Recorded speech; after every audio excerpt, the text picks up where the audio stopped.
Je suis le père Mathieu Touvenot, actuellement vicaire général du diocèse de Lyon. Et pour l'aventure Goslim, qui veut dire Gospel Lyon Métropole, c'est une association que nous avons fondée ensemble il y a plus de 3 ans maintenant. L'idée était de faire connaître davantage le gospel dans la région lyonnaise, au sens large, et faire connaître pas seulement pour la connaissance, mais pour la pratique aussi, c'est-à-dire permettre à pas mal de gens de prendre part au gospel. Et quand j'ai vu la joie qu'il y avait, non seulement à écouter, mais à chanter le gospel, je me suis dit, cette joie, il faudrait qu'elle puisse toucher beaucoup de gens. Moi, je suis Angelo Pace, je suis de confession évangélique et aussi depuis longtemps passionné par les formes que peut prendre l'annonce de l'évangile. Et au-delà de ma responsabilité pastorale, j'ai toujours fréquenté des groupes de chant qui sont très nombreux dans la métropole et en particulier avec un répertoire gospel. Et dans différentes manifestations interéglises, surtout au niveau évangélique, on a toujours laissé la place à ces groupes dynamiques et très variés. Puis certains font même de l'afro-gospel. Et j'ai constaté que l'Assemblée réagissait toujours très bien lorsqu'il y avait à la fois le message d'espérance de l'Évangile et aussi l'entrain et la joie de l'enthousiasme des fidèles et des non-fidèles. D'ailleurs, ça parle à tout le monde. Le Père Mathieu m'a sollicité pour qu'on puisse envisager une association pour la promotion du gospel. J'ai tout de suite répondu oui. Et nous avons trouvé un formidable chef de chœur de confession adventiste qui nous aide aussi dans la promotion du gospel à Lyon.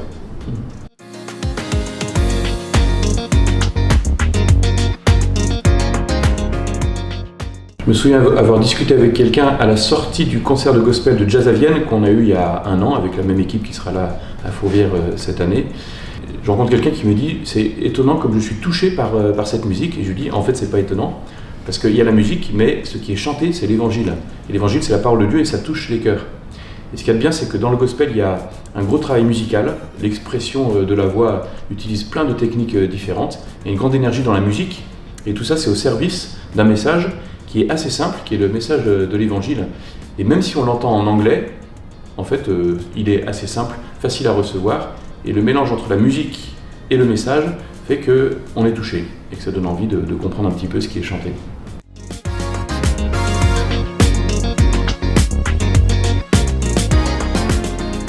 Oui, aussi le constat que malheureusement les cultes ou les offices sont déserté souvent par certains publics et que le langage universel du gospel fait que ce soit dans sa voiture, chez soi, derrière son poste, on peut tout de suite être attiré par le rythme, la musique, certes, mais aussi pour ceux qui comprennent parfois les paroles en anglais, de se laisser interpeller sur l'origine du chant, les motifs qui ont poussé les auteurs à composer ces spirituals. Là, il y a vraiment un message qui est beaucoup plus réceptif parce que le questionnement intérieur fait qu'on va chercher les réponses ailleurs que forcément dans la théologie ou dans des doctrines. Et là, on tombe sur des perles,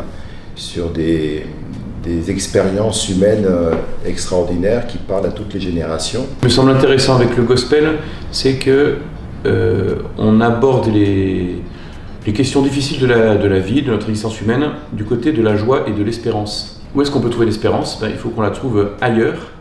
Et le message de foi, qui nous dit que dans nos difficultés, Dieu est présent et qu'il nous prépare quelque chose de très bon ensuite, donne le courage d'affronter aujourd'hui. Je pense qu'il y a une phrase que Saint Paul écrivait « Soyez vainqueurs du mal par le bien ».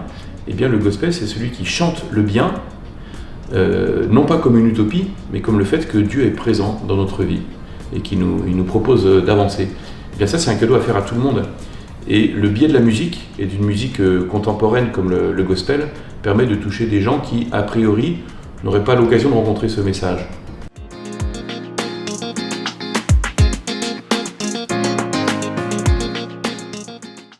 Quand on parle de différentes confessions chrétiennes, on a tendance à voir les différences et voir les séparations et une histoire de séparation, alors que l'important est sans doute de dire qu'est-ce qu'on a en commun, et notre grand trésor il est vraiment en commun, c'est Jésus et son évangile.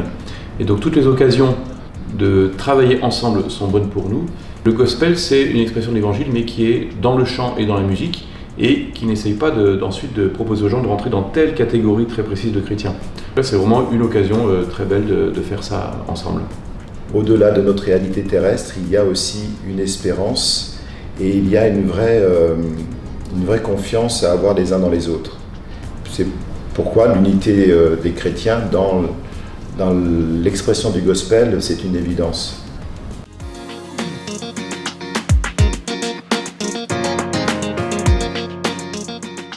Fourvière, pour les Lyonnais, c'est un lieu très très particulier. C'est la colline, l'une des deux collines, mais qui surplombe la ville. Et depuis très longtemps, c'est le lieu où les Lyonnais montent quand ils ont des difficultés particulières et pour se confier au Seigneur. La démarche pour les Lyonnais de se déplacer et de monter à Fourvière pour confier leurs soucis, en fait, elle est très large, elle est au-delà des catholiques, au-delà même des chrétiens. En fait, c'est depuis plus de 1000 ans le réflexe. C'est aussi le lieu touristique le plus connu à Lyon. Le monde entier, quand il passe à Lyon, monte à Fourvière. Et donc proposer dans ce lieu-là une belle joie, une belle annonce, celle de l'Évangile, eh bien, c'est une réponse à tous ceux qui ont besoin de déposer un fardeau. Oui, je pourrais rebondir en disant qu'en tant que protestant, c'est le lieu emblématique de la ville de Lyon et le berceau du christianisme, avec le vieux forum qui a toujours rassemblé la vie civile et religieuse dès l'Antiquité dans cet endroit.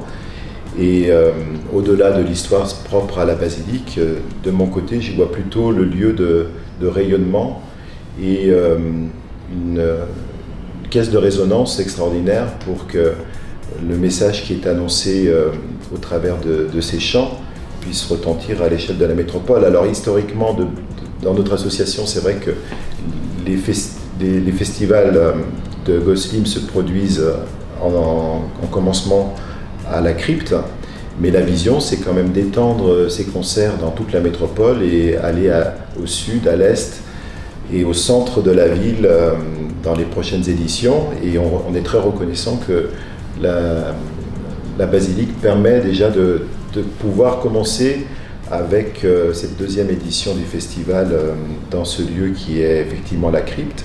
La basilique est quand même un endroit qui favorise, comme au temps des premiers chrétiens, la rencontre.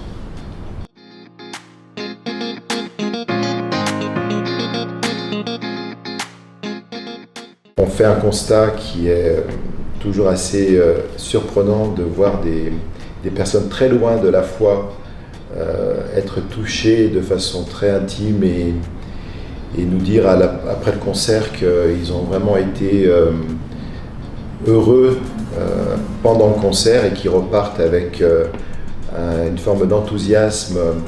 Il y a aussi plusieurs participants qui ont, dans les éditions précédentes, été touchés par la communion fraternelle qu'on ressent dans ces concerts. Mon rêve, c'est que les gens qui viendront repartent avec une joie profonde. Le rêve, il est déjà réalisé, je sais qu'à chaque fois ça fonctionne, mais une joie très profonde, une joie spirituelle, et je sais qu'elle est donnée. Et cette joie, elle donne de l'espérance pour repartir en sachant pourquoi ça vaut le coup de continuer dans notre vie, et quels que soient les événements, on a raison d'accueillir la joie et l'espérance. Je souhaite aussi que les gens qui participeront, qui viendront seulement écouter un concert, expérimentent le fait qu'ils peuvent chanter eux aussi. Et c'est ce qui se passe dans un concert de gospel par rapport à un concert classique où certains font de la musique et les autres sagement écoutent et reçoivent cette musique, mais ne bougent pas pour pas perturber. Dans le gospel, tout le monde participe. Et on souhaite que les gens qui viennent écouter participent, chantent, bougent, dansent, etc. Et Pascal Aurica, qui dirige plusieurs de ces concerts, fait participer vraiment le public. Ce qui fait que c'est plus un face-à-face, mais c'est tous ensemble. Il y a des solistes, il y a un petit chœur, il y a un grand chœur, il y a le public complet. Et chacun à son tour participe avec des choses très simples, il suffit de répéter. Et que les gens qui ont expérimenté ça se disent, en fait le gospel, moi aussi j'en fais partie, par ma vie, par ma voix, je peux progresser aussi. Peut-être que la prochaine fois, je ne viendrai pas seulement à un concert, une masterclass, parce que je peux progresser dans ma manière d'utiliser ma voix pour donner cette joie.